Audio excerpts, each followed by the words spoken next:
Well, the Annabelle demon doll is making all sorts of news lately.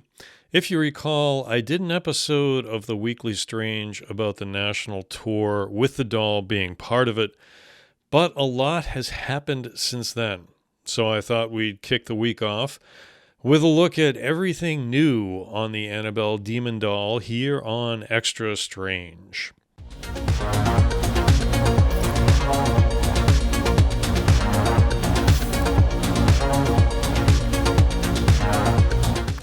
Hello, everyone, and welcome to Extra Strange. I'm your host, John F. Mers. Last we talked about the Annabelle demon doll. It was heading around the country on a national tour, making stops at both paranormal conventions and supposedly haunted sites like old prisons and assorted other venues.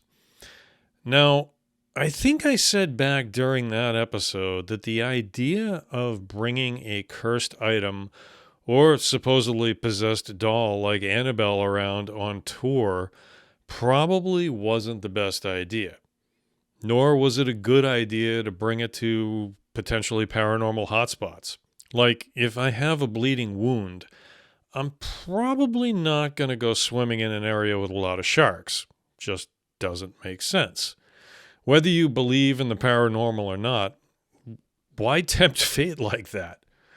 But no one asked me, and thus the tour kicked off and went along pretty well, right up until paranormal investigator Dan Rivera up and died out of the blue with no explanation. Rivera had been with the doll the day before during a sold-out tour stop, but the doll was not in his presence when he was discovered unresponsive by his coworkers in his hotel room. Police have labeled the death of Rivera, who was 54 years old, as natural, although results from the autopsy are still pending and should hopefully be released later this month. Now, I am in no way saying that Annabelle, the demon doll, was responsible for Rivera's death. And frankly, I think it's a bit irresponsible to attribute his death to the doll or any of the supposed malevolence around it. It doesn't do anyone any favors. Rivera was a veteran of the U.S. Army, served his country, and was, by all accounts, a great father to his kids. He should be remembered in the best possible light. Now, with that said, the news of Rivera's death obviously sparked a lot of conversation around the whole topic of the supposedly possessed demon doll. People even tried to profit off of it, which is just pretty awful. And that brings us around to Matt Rife, a comedian and paranormal investigator who apparently earned a whopping $50 million, according to the list of highest earning creators compiled by Forbes magazine. And that $50 million has apparently allowed the Rhode Island native the ability to purchase Ed and Lorraine Warren's original home and their occult museum and all of its pieces, including the Annabelle demon doll. That's right, Annabelle has a new home, possibly. Rife apparently teamed up with another YouTube star named Elton Castee to purchase the home and museum. Rife has said the home is, quote, one of the most important and prominent pieces of paranormal history in the world. And as for the future plans for this important piece of paranormal history, Rife says that he and Castee plan to open the home up for overnight stays and museum tours so that interested parties can, quote, experience and learn all the haunted history surrounding this amazing place, end quote. Rife, who is signed with Creative Artists Agency, otherwise known as CAA, one of the biggest talent agencies in the world, naturally chose to drop the news of his purchase just as the trailer for The Conjuring Last Rites dropped from Warner Brothers.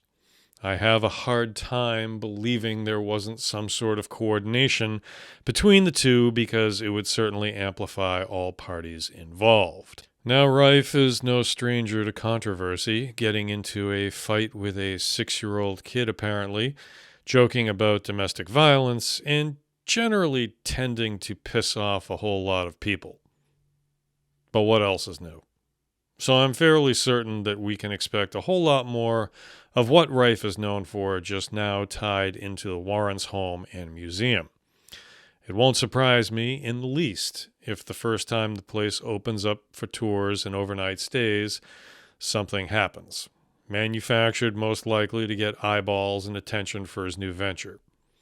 His latest Stay Golden tour graphics use the same graphics that Billy Idol has been using for decades, so Rife isn't exactly the most original thing walking the planet.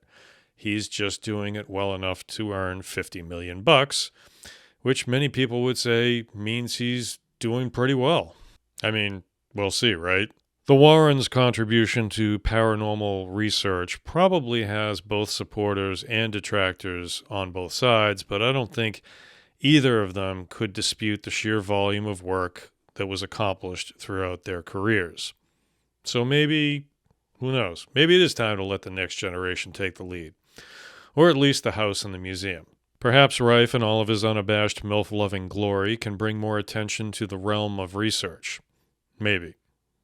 Or maybe it will all devolve into just another publicity stunt. Either way, I'm sure there will be lots ahead. And that's going to do it for this episode of Extra Strange. I will see you Tuesday night with another early release of the Weekly Strange for my members. In the meantime, thanks for watching. Have a good night, and I hope Monday has been kind to you.